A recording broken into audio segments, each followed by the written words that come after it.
So, ano tong inter-rater reliability? So, yung inter-rater reliability, sa industry, kailangan to. Ito yung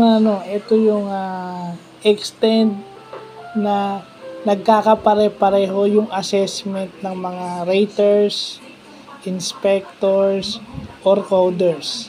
So, yun yung inter-rater reliability. At ang ginagamit nilang value rito ay yung tinatawag na kappa value. Denoted by yung Greek letter, Greek letter kappa.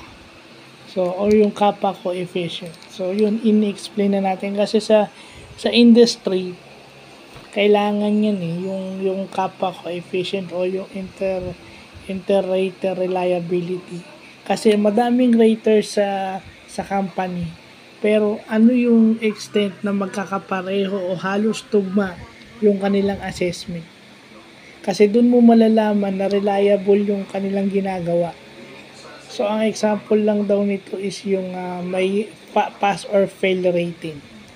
Yun ang ginagamitan ng At yung sa ice skating, yung magbibigay ng ordinal scores, doon daw ginagamit. At wag na yung sa ice skating, mag-focus na lang tayo doon sa industry, di ba? Sa mga inspector.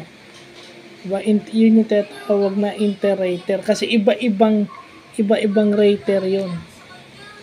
Iba-ibang department yan na may kanya-kanyang, ang isang company may mga departments yan, may kanya-kanyang rater, may kanya-kanyang inspection. So yung bang mga inspection na yun, gaano kalapit o gaano kalayo yung kanilang assessment. So importante sa industry yan. Kasi pag mini-measure mo yung quality, di ba? Ibig sabihin, valid ba yung mga assessment ng mga raters? Yung raters dito sa company na at saka yung raters dito sa kabilang company na nasa isang industry.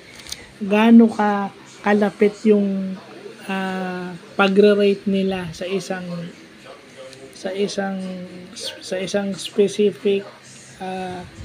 specific instrument o specific process sa industry na yon.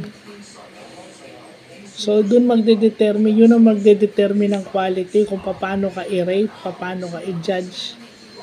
Diba? Importante yung measurement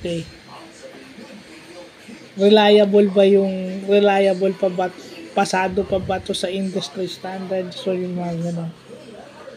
Well, dito na papasok yung sinasabi mong business statistics. Kaya magdodwell na tayo dyan. So, yun lang pa.